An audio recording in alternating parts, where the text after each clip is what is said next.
কলকাতা যাওয়ার ট্রেনে যখন আমাদের বার্থ একেবারে শেষ বগিতে পড়ল এবং বাকি সবাই ভুল করে অন্য ট্রেনে উঠে গেল, শ্বশুরজি আমাকে তার কোলে বসিয়ে এমন একটা প্রস্তাব দিলেন যা শুনে আমার পুরো দেহ কেঁপে উঠল।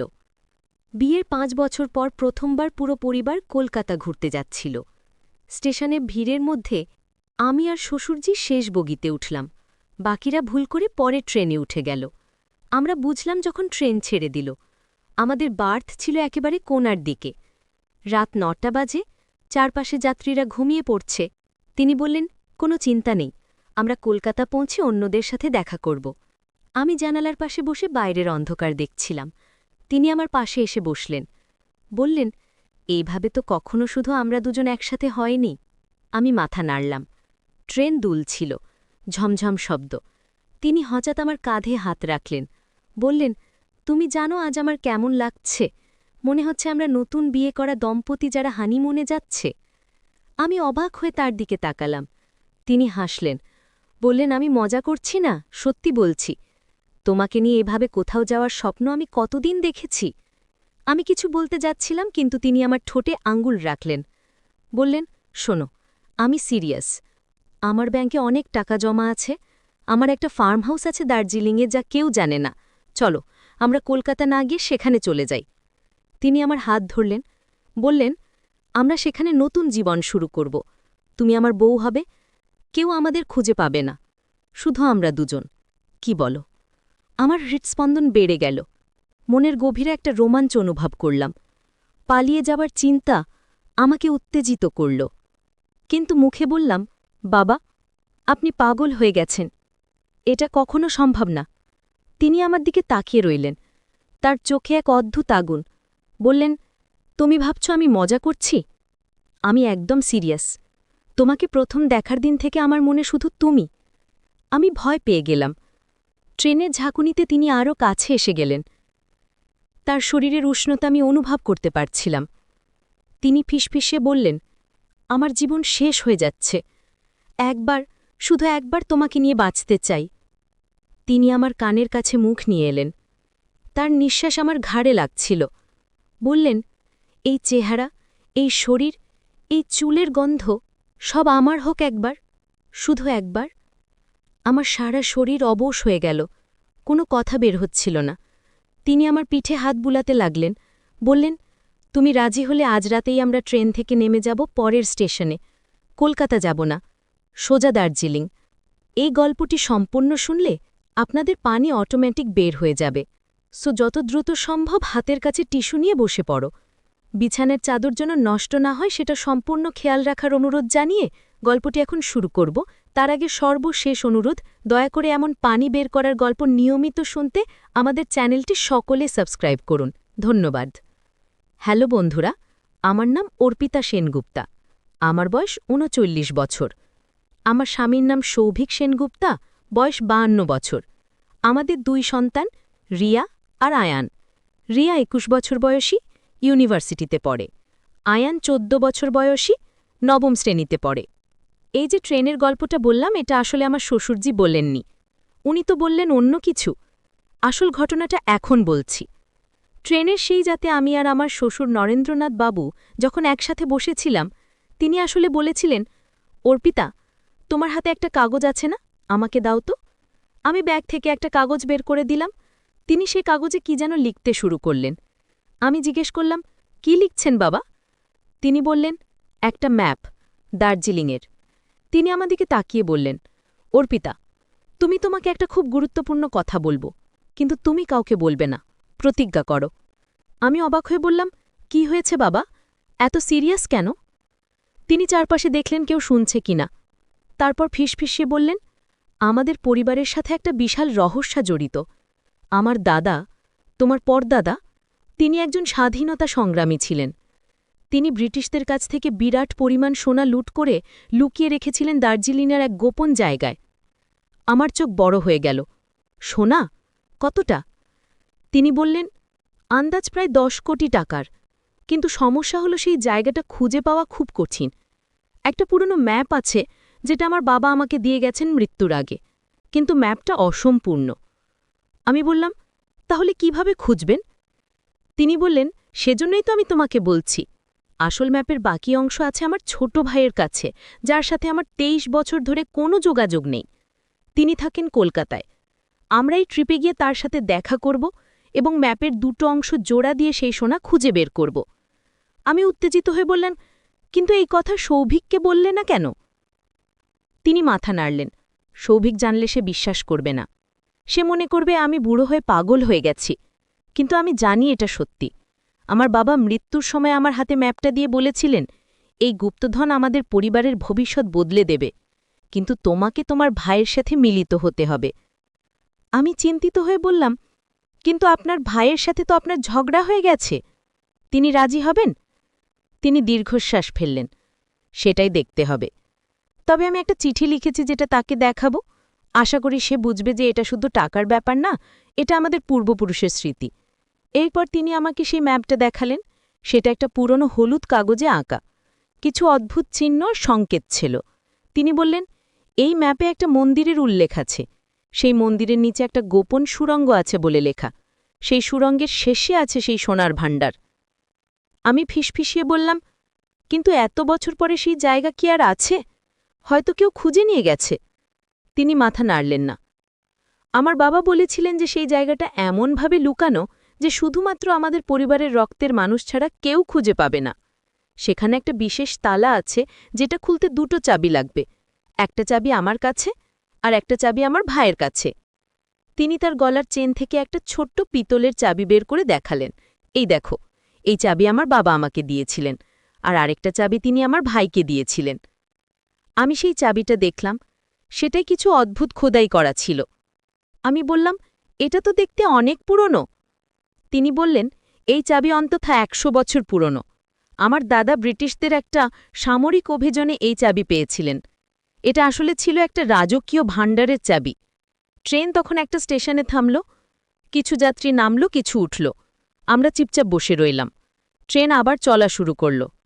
তিনি আবার বলতে শুরু করলেন, অর্পিতা, তুমি জানো আমার ভাইয়ের নাম কি? আমি বললাম, না তো, আপনি তো কখনো বলেননি। তিনি বললেন, তার নাম হরিহরনাথ, আমার থেকে ৫ বছরের ছোট। আমরা ছোটবেলায় খুব ভালো ছিলাম, একসাথে খেলতাম, পড়তাম, কিন্তু আমাদের বাবা মারা যাওয়ার পর সম্পত্তি নিয়ে ঝগড়া হয়ে যায়। আমি এই বাড়িটা পাই আর সে পায় একটা কলকাতার দোকান। সেই থেকে আমরা কথা বলি না। আমি জিজ্ঞেস করলাম, কিন্তু এত বছর পরে তিনি কি আপনাকে দেখতে চাইবেন? তিনি বললেন, আমি আশা করি তিনি রাজি হবেন, কারণ এই গুপ্তধন শুধু আমার না, আমাদের দুজনেরই। আমার বাবা চেয়েছিলেন যে আমরা ২ ভাই মিলে এই ধনসম্পদ খুঁজে বের করি এবং আমাদের পরিবারকে সমৃদ্ধ করি। আমি বললাম, কলকাতা পৌঁছে আমরা কিভাবে তাকে খুঁজব? তিনি বললেন, আমার কাছে তার দোকানের ঠিকানা আছে। রাসবিহারী অ্যাভিনিউতে একটা বইয়ের দোকান। আমরা সেখানে যাব। তবে তোমাকে একটা কথা বলি, যদি সে রাজি না হয় তাহলে আমাদের একটা বিকল্প পরিকল্পনা আছে। আমি অবাক হয়ে বললাম, বিকল্প পরিকল্পনা? তিনি রহস্যময় হেসে বললেন, হ্যাঁ, আমার একজন পুরনো বন্ধু আছে যে একজন তালা বিশেষজ্ঞ। সে হয়তো দুটো চাবি ছাড়াই সেই তালা খুলতে পারবে, কিন্তু সেটা শেষ উপায়। আমি চাই আমার ভাইয়ের সাথে মিলে এই কাজ করতে। হঠাৎ ট্রেনে একটা ঝাঁকুনি হলো। আমি প্রায় পড়ে যাচ্ছিলাম, কিন্তু তিনি আমাকে ধরে ফেললেন। তিনি বললেন, সাবধান, এই ট্রেনের লাইন অনেক পুরনো। আমি নিজেকে সামলে নিয়ে বললাম, বাবা, আপনি কি নিশ্চিত যে এই গুপ্তধন সত্যি আছে? হয়তো এটা শুধু একটা গল্প। তিনি গম্ভীর হয়ে বললেন, আমি ১০০% নিশ্চিত। আমার বাবা মৃত্যুর আগে আমাকে একটা জিনিস দেখিয়েছিলেন, একটা ছোট্ট সোনার মূর্তি। তিনি বলেছিলেন যে এটা সেই গুপ্তধন থেকে একটা নমুনা। তিনি একবার সেখানে গিয়েছিলেন, কিন্তু দুটো চাবি না থাকায় তালা খুলতে পারেননি। আমি জিজ্ঞেস করলাম, সেই মূর্তিটা এখন কোথায়? তিনি বললেন, সেটা আমি বাড়িতে লুকিয়ে রেখেছি, তোমাকে ফিরে গিয়ে দেখাবো। কিন্তু এখন আমাদের ফোকাস হওয়া উচিত কিভাবে আমার ভাইকে রাজি করানো যায়। এরপর তিনি আমাকে তার ভাইয়ের সম্পর্কে আরও অনেক কিছু বললেন। তিনি বললেন যে তার ভাই খুব জেদি মানুষ, একবার কোনো সিদ্ধান্ত নিলে সেটা থেকে সরে না। তাই তাকে বোঝানো হবে একটা বড় চ্যালেঞ্জ। আমি বললাম, তাহলে আমরা কি করব? তিনি বললেন, আমি একটা চিঠি লিখেছি। সেই চিঠিতে আমি ক্ষমা চেয়েছি আমাদের পুরনো ঝগড়ার জন্য। আমি লিখেছি যে জীবন খুব ছোট এবং আমাদের উচিত আমাদের পূর্বপুরুষের স্মৃতি রক্ষা করা। আমি আশা করি সে বুঝবে। রাত আরও গভীর হচ্ছিল। অন্যান্য যাত্রীরা ঘুমিয়ে পড়েছিল। আমরা দুজন জেগে বসে বসে কথা বলছিলাম। তিনি আমাকে আরও অনেক কিছু বললেন সেই গুপ্তধন সম্পর্কে। তিনি বললেন, সেই মন্দিরটা আসলে একটা পরিত্যক্ত মন্দির।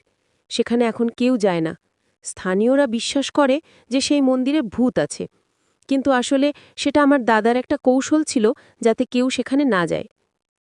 আমি বললাম, ভূতের গল্প? তিনি হাসলেন।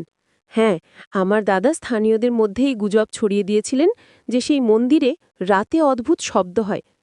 আসলে সেটা ছিল তার বানানো একটা যন্ত্র যেটা বাতাসের চাপে শব্দ করত, কিন্তু মানুষ ভেবেছিল সেটা ভূত। আমি মুগ্ধ হয়ে শুনছিলাম। আপনার দাদা তো খুব বুদ্ধিমান ছিলেন। তিনি বললেন, হ্যাঁ, তিনি জানতেন কিভাবে একটা জায়গা সুরক্ষিত রাখতে হয়। তিনি শুধু সোনা লুকিয়ে রাখেননি, তিনি এমন একটা ব্যবস্থা করেছিলেন যাতে কেউ খুঁজে না পায়। এরপর তিনি আমাকে ম্যাপের আরও বিস্তারিত ব্যাখ্যা দিলেন। তিনি বললেন, ম্যাপে ৩টে প্রধান চিহ্ন আছে। প্রথমটা হলো একটা বটগাছ, সেই বটগাছের পাশেই সেই মন্দির। দ্বিতীয় চিহ্ন হলো একটা পুরনো কুঁয়ো, সেই কুঁয়োর পাশ দিয়ে একটা গোপন পথ যায় মন্দিরের নিচে। আর তৃতীয় চিহ্ন হলো একটা পাথরের খিলান, যার নিচে আছে সেই গুপ্ত দরজা। আমি জিজ্ঞেস করলাম, কিন্তু এত বছর পরে সেই জায়গাগুলো চেনা যাবে? তিনি বললেন, আমার বাবা বলেছিলেন যে বটগাছ এখনও আছে, সেটা প্রায় ৩০০ বছরের পুরনো, আর মন্দিরটাও দাঁড়িয়ে আছে। শুধু কুঁয়োটা হয়তো বন্ধ হয়ে গেছে, কিন্তু আমরা খুঁজে বের করব। আমি বললাম, আচ্ছা বাবা, আপনি কি কখনো সেখানে গিয়েছেন? তিনি মাথা নাড়লেন। না, আমার বাবা আমাকে নিয়ে যাওয়ার পরিকল্পনা করেছিলেন, কিন্তু তার আগেই তিনি অসুস্থ হয়ে পড়েন। তিনি শুধু আমাকে ম্যাপটা দিয়ে বলেছিলেন, যখন সময় আসবে তুমি বুঝবে। আর এখন আমি বুঝতে পারছি যে সময় এসে গেছে। ট্রেন তখন একটা লম্বা সুড়ঙ্গের মধ্যে দিয়ে যাচ্ছিল। চারপাশে একদম অন্ধকার, শুধু বগির আলো জ্বলছিল। তিনি আস্তে আস্তে বললেন, অর্পিতা, তুমি জানো, এই যাত্রা শুধু শোনার জন্য নয়, এটা আমার জীবনের একটা অসম্পূর্ণ কাজ যেটা আমি শেষ করতে চাই। আমার বয়স হয়ে গেছে, আমি চাই মরার আগে আমার পূর্বপুরুষের এই স্বপ্ন পূরণ করতে। আমি তার হাত ধরলাম, বললাম, চিন্তা করবেন না বাবা, আমরা সফল হব, আমি আপনাকে সাহায্য করব। তিনি আমার দিকে তাকিয়ে মৃদু হাসলেন।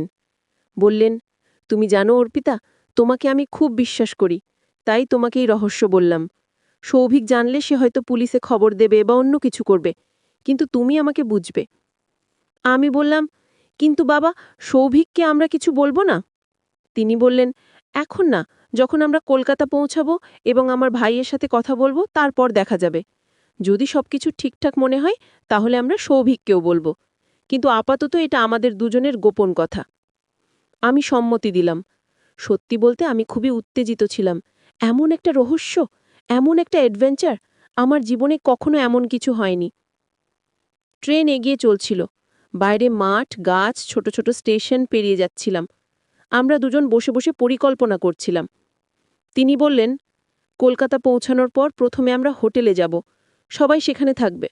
তারপর আমি আর তুমি একটা অজুহাত দেখিয়ে বের হব, বলবো যে আমাদের একটা পুরনো বন্ধুর সাথে দেখা করতে হবে। তারপর আমরা রাসবিহারী অ্যাভিনিউতে যাব। আমি বললাম, আর যদি আপনার ভাই রাজি না হন?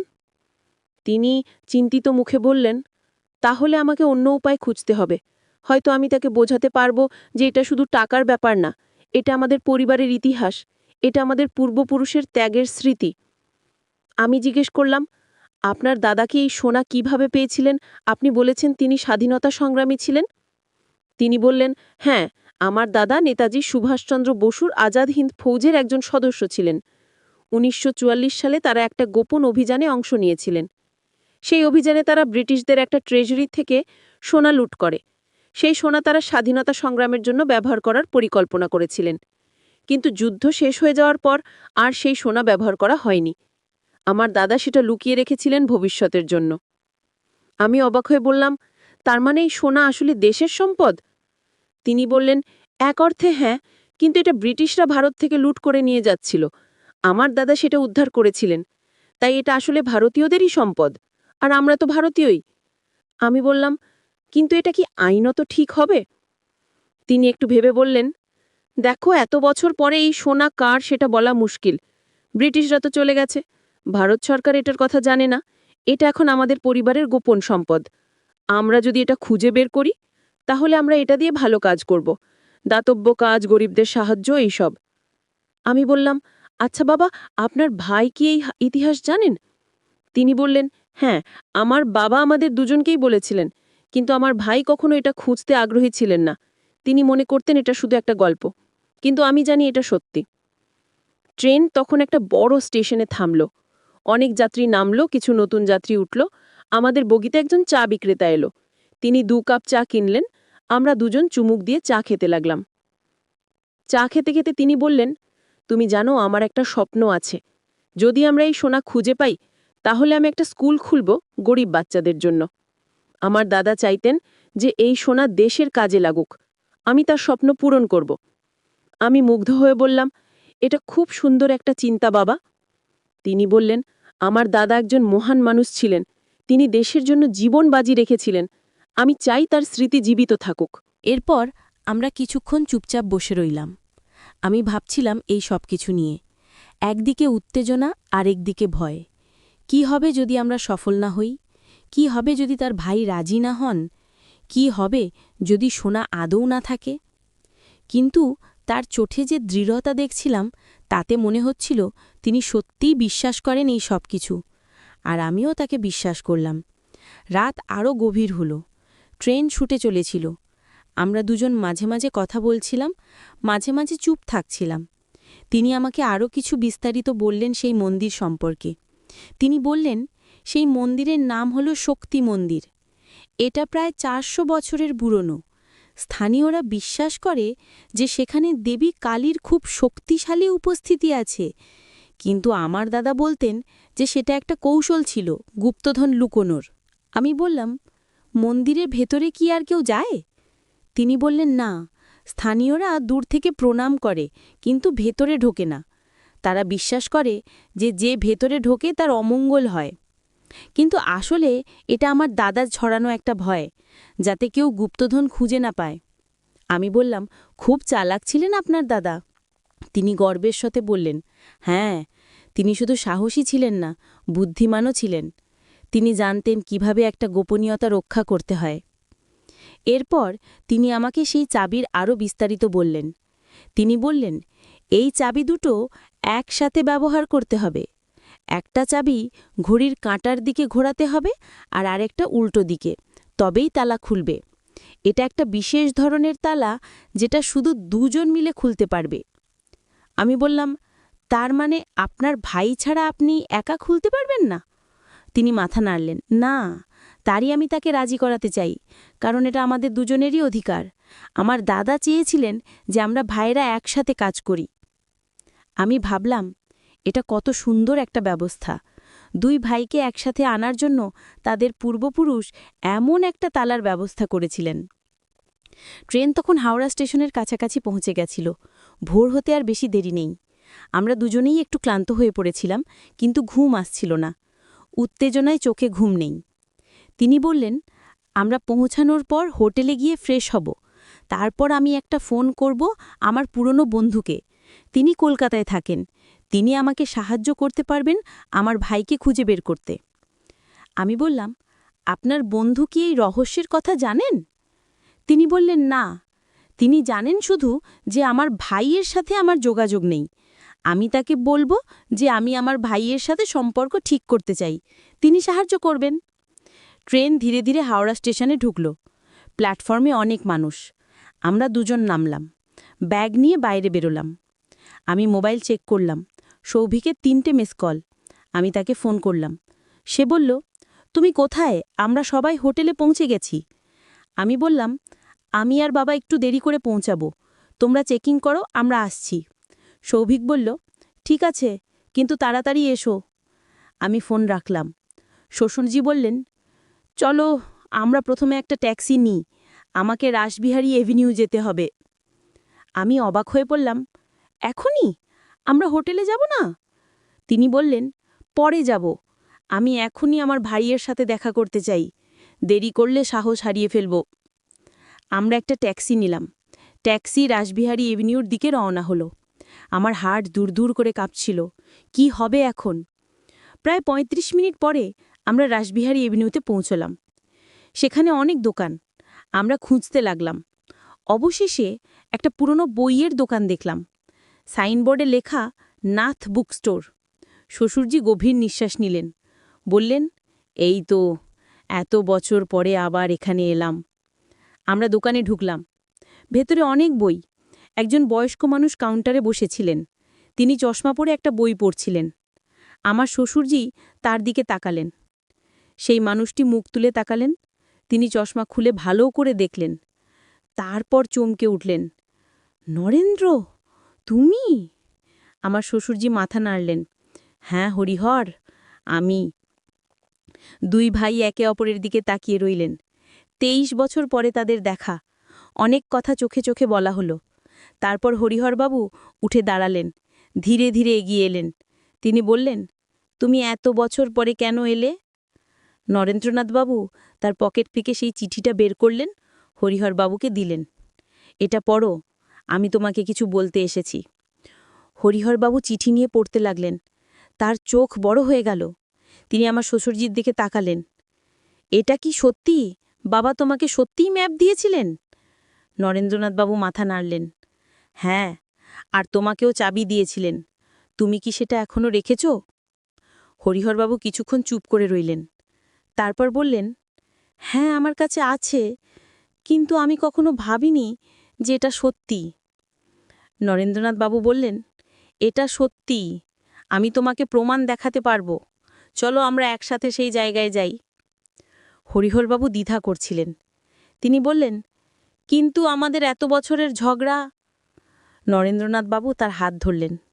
ভাই, আমি ক্ষমা চাইছি। আমার ভুল হয়েছিল, কিন্তু এখন আমরা বুড়ো হয়ে গেছি। আমাদের বাবার স্বপ্ন পূরণ করা উচিত। তুমি কি রাজি? হরিহরবাবু এর চোখে জল এসে গেল। তিনি তার বড় ভাইকে জড়িয়ে ধরলেন। হ্যাঁ ভাই, আমি রাজি। আমি সেই দৃশ্য দেখে নিজেও আবেগপ্রবণ হয়ে পড়লাম। দুই ভাই এত বছর পরে আবার একসাথে। এরপর তারা দুজন বসে অনেক কথা বললেন। হরিহরবাবু তার দোকান বন্ধ করে দিলেন। তিনি বললেন, আমরা কখন যাব? নরেন্দ্রনাথবাবু বললেন, যত তাড়াতাড়ি সম্ভব, কিন্তু প্রথমে আমাদের পরিকল্পনা করতে হবে। দার্জিলিং যেতে হবে, সেখানে যাওয়ার ব্যবস্থা করতে হবে। হরিহরবাবু বললেন, আমার একজন বন্ধু আছে, যার একটা জিপ আছে। আমরা সেটা নিয়ে যেতে পারি। দার্জিলিং যেতে প্রায় ৮ ঘন্টা লাগবে। আমি বললাম, কিন্তু বাকি পরিবার, তারা কি ভাববে? নরেন্দ্রনাথবাবু বললেন, আমরা বলবো যে আমি আর হরিহর মিলে একটু ঘুরতে যাচ্ছি। এত বছর পরে দেখা হয়েছে, তাই একটু সময় কাটাতে চাই। তারা বুঝবে। হরিহরবাবু বললেন, কিন্তু সেই মন্দির খুঁজে পাওয়া কি সহজ হবে এত বছর পরে? নরেন্দ্রনাথবাবু তার ব্যাগ থেকে সেই ম্যাপ বের করলেন। দুই ভাই মিলে সেটা দেখতে লাগলেন। হরিহরবাবু বললেন, আমার কাছেও একটা ম্যাপ আছে, আমার বাবা দিয়ে গেছেন। চলো মিলিয়ে দেখি। তিনি তার দোকানের পেছনের ঘরে গেলেন। কিছুক্ষণ পরে একটা পুরনো বাক্স নিয়ে এলেন। সেই বাক্স খুলে একটা হলদে কাগজ বের করলেন। সেই বাক্স থেকে একটা হলদে কাগজ বের করলেন। সেটাও একটা ম্যাপ। দুই ভাই দুটো ম্যাপ পাশাপাশি রাখলেন। আমি দেখলাম যে দুটো ম্যাপ আসলে একটা ম্যাপেরই দুই অংশ। যখন তারা সেগুলো জোড়া দিলেন, একটা সম্পূর্ণ ম্যাপ তৈরি হলো। ম্যাপে স্পষ্ট দেখা যাচ্ছিল একটা পথ, একটা বটগাছ থেকে শুরু করে একটা মন্দির, তারপর একটা কুঁয়ো, আর শেষে একটা গোপন দরজা। সেই দরজার পাশে লেখা ছিল কিছু সংকেত, যেগুলো আমি বুঝতে পারছিলাম না।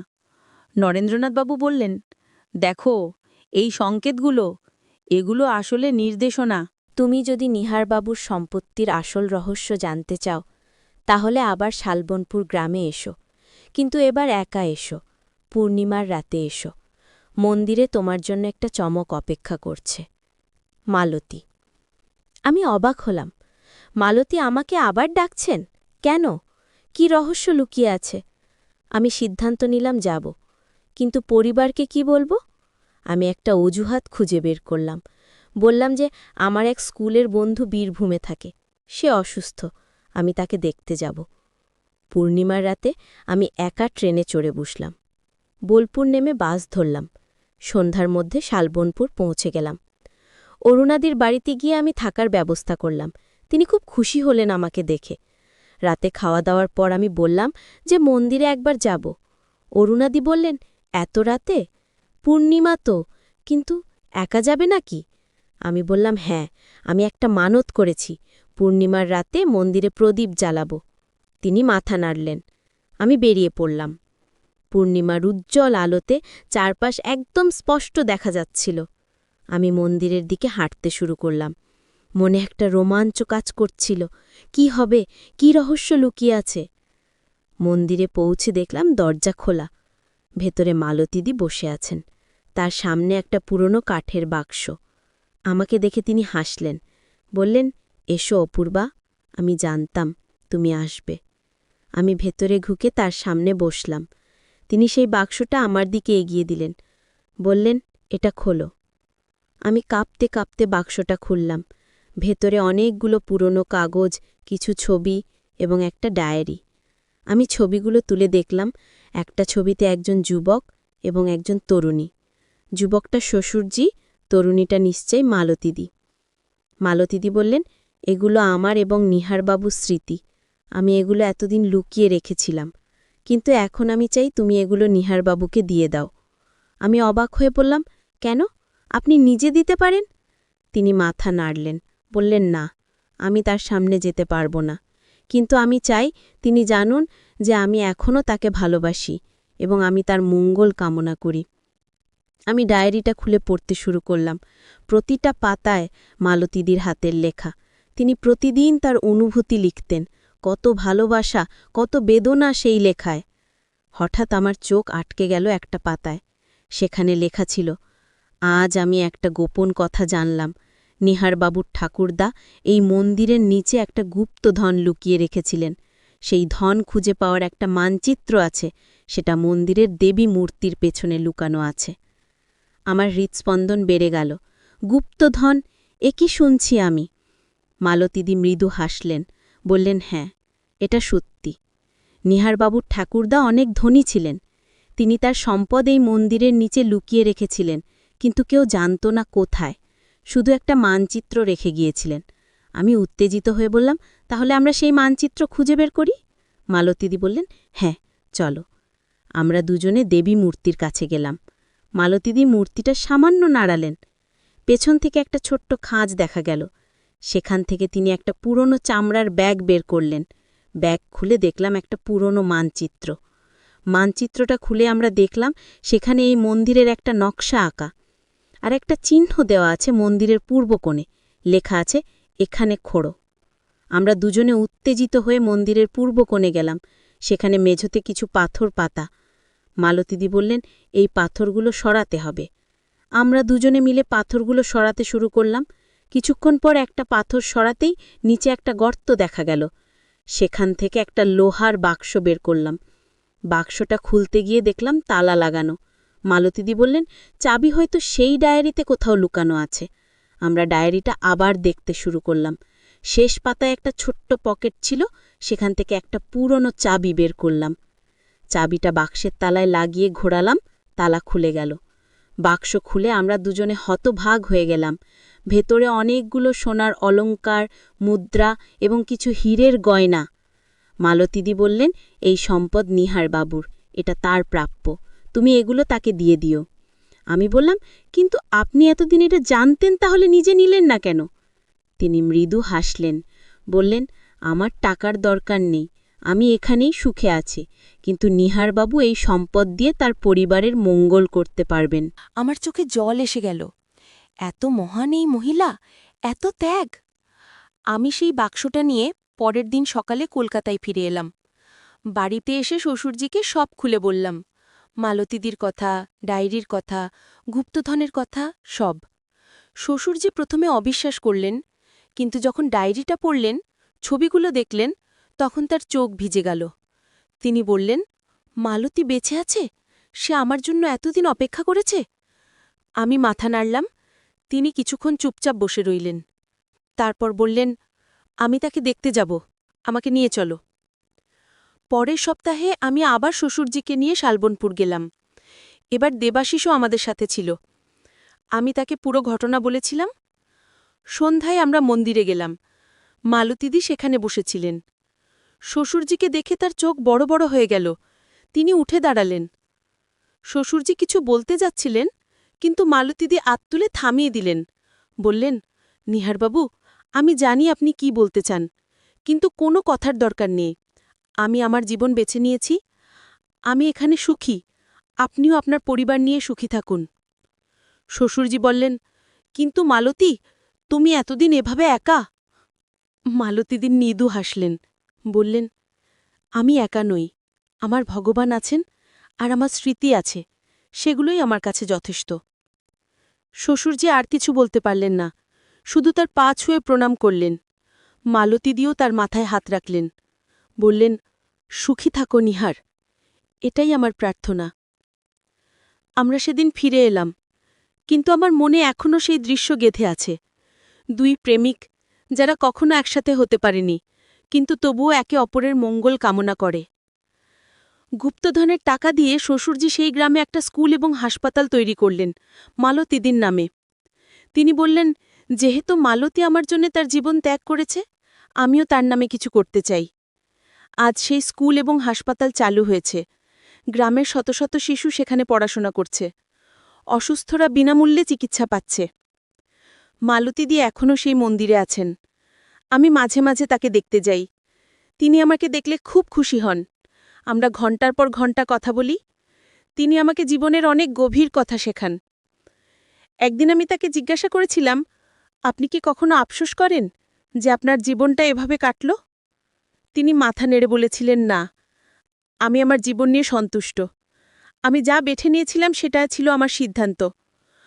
আর আমি দেখছি নিহারবাবু সুখী, তার পরিবার সুখী।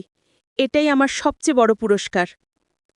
সেদিন আমি বুঝেছিলাম সত্যিকারের ভালোবাসা কি। সেটা হলো অন্যের সুখের জন্য নিজের সুখ ত্যাগ করা। মালতীদি সেই কাজটাই করেছেন। আর সেই ঝড়ের দিনের কুঁড়েঘরের ঘটনা, সেটা ছিল আমার জীবনের সবচেয়ে বড় পরীক্ষা। শ্বশুর যে আমাকে পরীক্ষা করেছিলেন, আর আমি উত্তীর্ণ হয়েছিলাম। কিন্তু সবচেয়ে বড় শিক্ষা আমি পেয়েছিলাম মালতীদির কাছ থেকে। তিনি আমাকে শিখিয়েছেন যে জীবনের ত্যাগ এবং ভালোবাসা সবচেয়ে বড় সম্পদ। আজ যখন আমি আমার পরিবারকে দেখি, আমার স্বামী দেবাশিসকে দেখি, আমার সন্তানদের দেখি, তখন আমার মনে হয় আমি কত ভাগ্যবতী।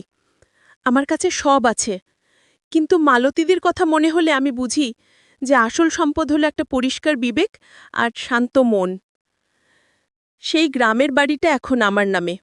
আমি প্রতি বছর সেখানে যাই, মন্দিরে প্রদীপ জ্বালাই, মালতীদির সাথে কথা বলি। তিনি আমার দ্বিতীয় মা হয়ে উঠেছেন।